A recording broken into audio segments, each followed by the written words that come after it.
Good day, Banatao and ma'am. The second batch is here. But before I proceed to our report, let me introduce to you the members of batch 2.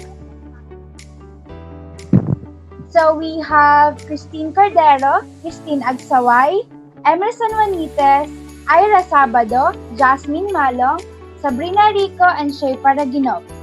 Are you ready? Ready. Good. So sit back, relax, and welcome to batch 2. And to discuss the first topic, here is Shaye Paraginog. Good day everyone, my name is Shaye Paraginog, and as we finish the first video assigned, it basically answers the question, what evidence do we have to prove that electrons behave like waves? In the video shown, he established here that it is similar to Du Young's double-slit experiment with light. This interference pattern and wavelength can also be used to electrons. It can also be asserted that scientists had confirmed it.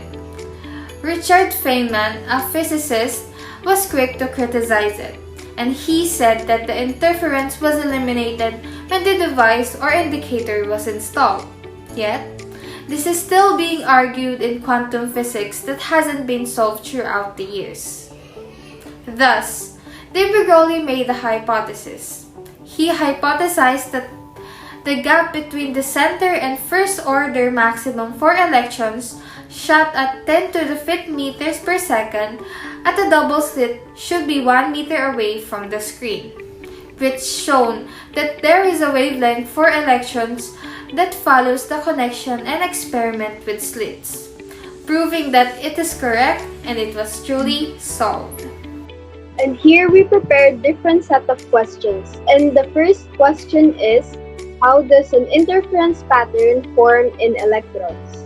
Next slide, please.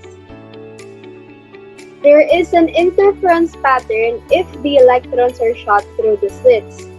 Interference pattern is quite complicated, but we can simply think that we are in a circle with two sources of waves.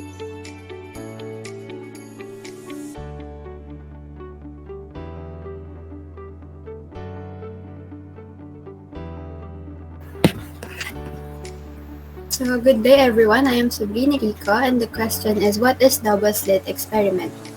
Next slide, please. Also known as Young's experiment, this involved particle beams or coherent waves passing through two closely spaced slits, the purpose of which was to measure the resulting impacts on a screen behind them.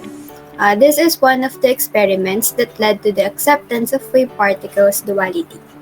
The double-slit experiment first showed this property for light, and it was also conducted on particles like the electron. The electron, thought to be a particle, also produced the same diffraction pattern. The electron and other particles are currently also considered to have wave and particle characteristics, or wave-particle duality. In quantum mechanics, the double-slit experiment demonstrated the inseparability of the wave and particle natures of light and other quantum particles.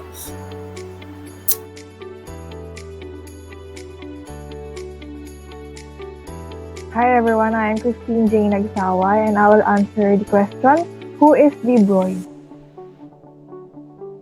Louis de Broglie or Louis Victor Pierre Raymond Duc de Broglie, he was born on August 15, 1892 in Dieppe, France. He died at the age of 94 on March 19, 1987. De Broglie was a French physicist. He gained worldwide acclaim for his quantum theory. In his 1924 thesis named Recherches sur la théorie des quanta, or in English, Researches on the Quantum Theory, he discovered the wave nature of electrons and suggested that all matter has wave properties. He also proposed the Broglie hypothesis. Louis de Broglie also won the 1929 Nobel Prize for Physics. Next question. And then, for the next question is, what is the Broglie hypothesis? The Broglie hypothesis states that a matter particle in motion is also associated with waves. That is, any moving microscopic or macroscopic particle is a wave. These waves are also known as de Broglie waves. The Broglie hypothesis is to define the wave property of matter electron. Those matter particles like electrons have a dual character. behaving as both particle and wave.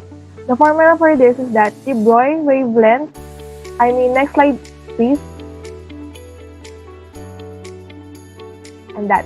You can see the formula, and I will explain the formula is de Broglie wavelength equals h or Planck constant over t or momentum equals h again or Planck constant over mv or mass velocity. In addition, in 1927, two physicists, Clinton Davison and Lester Hermer, provide the hypothesis experimentally while studying the diffraction of electrons. Good day, Banatao and Ma'am. I am Ayurhana Sabado and here is a short recap for the second video link. Quantum physics does not tell us what will happen. All it tells us is that we can see an electron with our naked eye. Electrons are particles, as we all know. Particles can sometimes behave like waves, but electrons are not considered as waves. The double-slit experiment proposed by Thomas Young demonstrates that electrons can behave like waves at times. Two coherent light sources are separated by a small distance, typically a few orders of magnitude greater than the wavelength of light in this experiment. Young's double-slit experiment assisted in the understanding of the wave theory of light. The electron is controlled by a wave function, as we call it. However, as I mentioned earlier, we are unable to see it with the naked eye. It is hidden from human view, although its effects can be seen on occasion. That is all. Thank you. So I am Cristine Cordero and I will answer the first question. What is an electron? An electron is a component of an atom that is stable and negatively charged. Outside and around the nucleus of an atom, electrons exist. Because no property attribute can be used to separate electrons in quantum system. Electrons can swap position with one another. Particles and waves are both features of electrons. They can be diffracted just like photons, but they can also collide with other particles just like matter.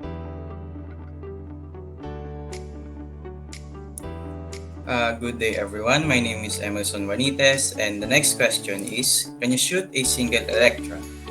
The single point of detection when shooting a single electron suggests particle-like properties, where areas the interference pattern suggests wave-like properties. Adding on, it's conceivable and is being done with amazing accuracy. Giulio Pozzi conducted an experiment involving diffraction of a single electron in 1974. And the same PCCC's team conducted another in 2008 with individual electrons fired at two genuine slits in a screen.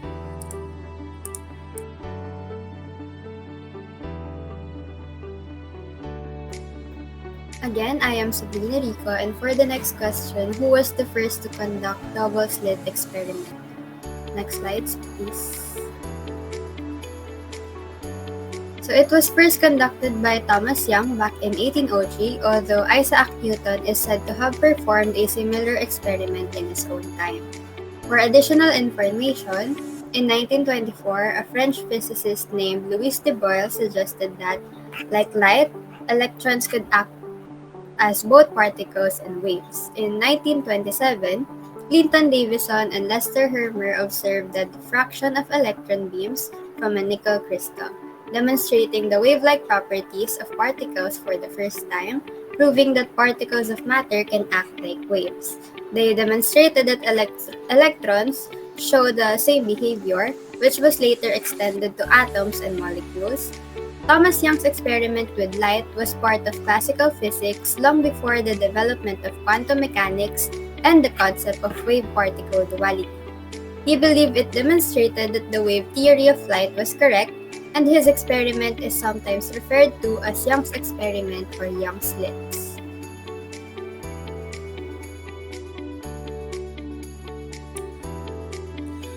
So the next question is, what is wave function?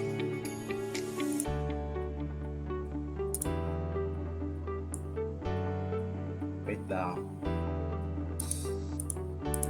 A wave function is a mathematical function that relates the location of an electron at a given point in space, identified by x, y, and z coordinates, to the amplitude of its wave, which corresponds to its energy.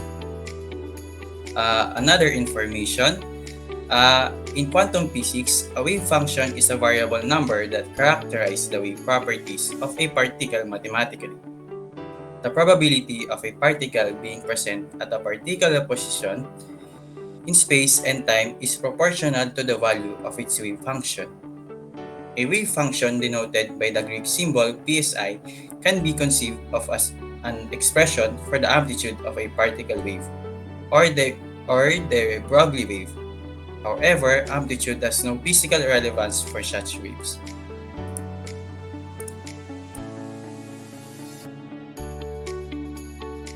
Once again, I am Jhazmyn Malong, and moving on to the next question, is it possible to observe electrons all at once?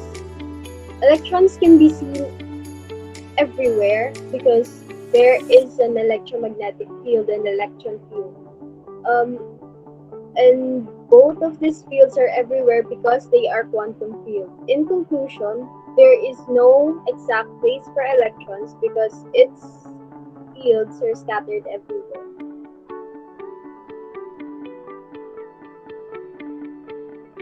Again, I am Cristine Cordero, and the question is electron a wave or a particle? In the video, it is said that scientists did an experiment about that. In some research or in Feynman's double-slit experiment, Feynman popularized the idea that electrons, which were previously regarded to be particles, could generate a wave pattern in a double-slit experiment.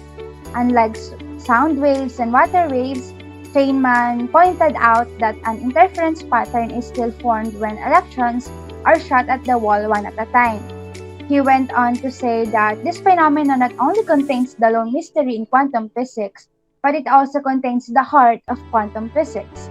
Other commenters, on the other hand, stated that it is both particle and wave. When an electron interacts with the Higgs field, it becomes a particle because the Higgs field provides it mass, but it becomes a wave when it does not interact with the Higgs field. The subject of wave-particle duality now appears. In quantum physics, wave-particle duality states that any particle or quantum phenomenon can be represented as either a particle or a wave. It expresses the difficulty of classical terminology like particle and wave to completely characterize quantum scale things' behavior. Electrons, I suppose, are subatomic particles. They are always referred to as particles rather than smooth energy. However, electrons, like all other particles, have a wave function associated with them.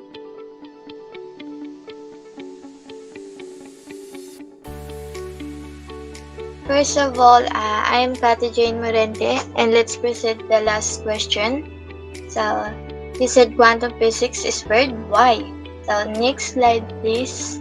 So, yan. Because quantum physics is really a description of the world at the microscopic scale, and it's really weird. There are things that we initially thought were maybe particles, but then we learned that they have wave-like behaviors. So that's all po. So I hope you have learned about our topic and to increase your knowledge on this matter. So that's all. Thank you for listening.